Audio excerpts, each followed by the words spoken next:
যে না বোধহয় আমার সময়টা শেষ হয়ে গেছে। আমাকে অনেকেই বলেছেন দিদি নির্বাচন তো শেষ, তাহলে আমাদের তো আর কোনো মূল্য নেই। এই নির্বাচন কমিটিতে ছিলাম, তারপর আমাদের আবার নির্বাচন আসবে যখন ডাক পড়বে। না বন্ধু, শিউলিদি সেটা মনে করে না। আমি আশা করি ব্লক টিম নিশ্চিত সেটা মনে করে না, যে যাদের অবদানে, যাদের ঐক্যবদ্ধ প্রচেষ্টায় আমরা সবাই মিলে একসঙ্গে জিতেছি, তাই আগামী দিনও সবাই মিলে একসঙ্গে থাকবো। একটা পরিবারে অশান্তি হয়, সেই অশান্তি মিটে যায়। সেই অভিভাবকত্ব যিনি করেন তার একটু নিরপেক্ষ দৃষ্টিভঙ্গির প্রয়োজন হয়। আমি আগের মঞ্চেও আপনাদের বলেছি, আপনারা নিশ্চিত থাকতে পারেন, অন্তত শিউলিদি সহ আমাদের টিম যারা আছি আমরা নিশ্চিতভাবে আপনাদের পাশে ছিলাম, আছি এবং থাকবো। আর একটা স্বীকৃতি আমরা আদায় করেছি, যে স্বীকৃতি অনেকে বললেন রক্তহীন, সন্ত্রাসহীন, ঘর ছাড়া হতে হয়নি, কারুর মাথা ভেঙে দেওয়া হয়নি, কারুর পুকুরে বীজ দেওয়া হয়নি, সেই কেস রচনা করতে পেরেছেন আপনারাই আছেন বলে কেশপুর হয় না, আপনারাই আছেন বলে কেশপুরে শান্তি বিরাজ করে, আপনারাই আছেন বলে ৬১,০০০ বিজেপি যারা ভোট দিয়েছেন তারা শান্তিতে কেশপুরে নিদ্রা যাপন করতে পারছেন। আর আমাদের বিরোধী দলের নেতা তিনি কয়েকজনকে নিয়ে গেছেন রাজ্যপালের কাছে, তন্ময় ঘোষ তাকে নিয়ে গেছে দেখাতে সে নাকি খরচা।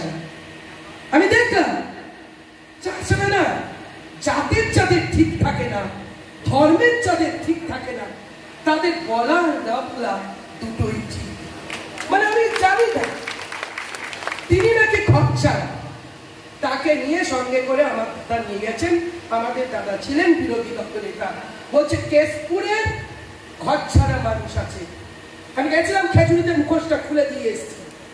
আমি আপনাদের বলি, কেশপুর নিয়ে কোর্ট হয়েছে, কেশপুর নিয়ে হাইকোর্ট করেছেন, যিনি কেশপুরকে পাকিস্তান বলেছেন হিরণময় চ্যাটার্জি। ভুলে যাবেন না, কেশপুরের মানুষ ভুলে যায় না। আপনাকে যোগ্য জবাব দিয়েছে, আগামী দিন দিয়েছে, দেবেও। আপনি না একজন জনপ্রতিনিধি, আপনি না খড়গপুরের বিধায়ক, আপনি না একজন কাউন্সিলর, আপনি না জনপ্রতিনিধি হওয়ার পার্লামেন্টে প্রতিনিধিত্ব করার জন্য আপনি না কন্টেস্ট করেছিলেন? আমার কেশপুরের এই সুন্দর মানুষগুলোকে, আমার মুসলিম প্রাণ ধর্মীয় মানুষগুলোকে আপনি কি বললেন? শুধু কি মুখ ভাষণে আমার শুধু মুসলিম ভাইরা বাস করে, আমার কি সেখানে হিন্দু বুথ নেই? আপনি দাঁড়িয়ে বলে গেলেন এটা পাকিস্তান বানিয়ে দিয়েছে। আপনি ওয়েট করুন, আপনাকে আমি বলে দিলাম বিধায়ক হিসাবে বিধানসভায় যেমন আপনাকে প্রশ্ন করব, উত্তর আপনি দিতে বাধ্য হবেন, তেমনি কেশপুরের মানুষও উত্তর দেওয়ার জন্য তৈরি আছে। কেশপুরের মানুষকে ধর্ম দিয়ে বিচার করবেন না, কেশপুরের মানুষকে আপনি কখনো বাংলা পাকিস্তান দিয়ে বিচার করবেন না। কেশপুরের মানুষ সাম্প্রদায়িক সম্প্রীতিকে অক্ষুণ্ণ রাখে, এই সম্প্রীতির বাতাবরণকে অক্ষুণ্ণ রাখে, ভ্রাতৃত্বের বন্ধনকে অটুট রাখে বলে এখানে ঈদ হয়, এখানে মহরম হয়, এখানে কালী পুজো হয়, এখানে আমাদের হাবিবুল যদি বলেন এখনই ও চণ্ডী পাঠ করে শোনাবে। এই বাতাবরণ আমরা তৈরি করে রেখেছি। এখানে হিন্দু মুসলিম আমরা হাতে হাত দেখে আমরা চলি। এখানে সাম্প্রদায়িকতার বীজ এখানে বপন করতে দিই।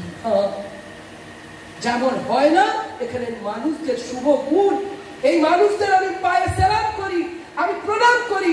যে অন্যান্য যেসব জেলার বিভিন্ন বিধানসভায় আছে সেখানে হয়তো সাম্প্রদায়িক কিছু ইস্যু ওঠে, কিন্তু আমার কেশপুর কখনো তা করে না। আমার হিন্দুও যেমন, আমার মুসলিম ভাইরাও তেমন, সবাই মিলে আমরা কেশপুরে একসঙ্গে থাকি। এই ঐতিহ্যকে বয়ে নিয়ে যেতে হবে। আমি আপনাদের কাছে দু একটা কথা বলবো। কেন কেশপুর জিতিয়েছে, কেন এত ভোট দিয়েছে? 34 বছরের অত্যাচার, কোন ডেভেলপমেন্ট হয়নি। এই মুহূর্তে আপনারা জানেন, আমি কালকে ডিপার্টমেন্টে গেছিলাম, অনেকদিন পর বাধা ছিল, এমবার্গো ছিল, যেতে পারিনি। অনেকদিন পর আমি কালকে আমার প্রোগ্রাম ফাইলটা করার পর গেছিলাম কেশপুরে। এই মুহূর্তে আমার পঞ্চায়েত সমিতির সভাপতি আছে, বলতে পারবেন 100 কোটি টাকার রাস্তা হচ্ছে। কল্পনা করতে পেরেছে সিপিএমের আমলের ওই সব বাবুরা? আমরা বহুবলী ডেভেলপমেন্ট অথরিটি করেছি 50 কিলোমিটার রাস্তা, যা তা কথা নয় বন্ধু। দিদি তো দিয়েছে 100 কিলোমিটার। আর আমাদের অভিষেক বন্দ্যোপাধ্যায় বলেছিলেন 1 লাখ লিড দাও, 50 কিলোমিটার রাস্তা হবে।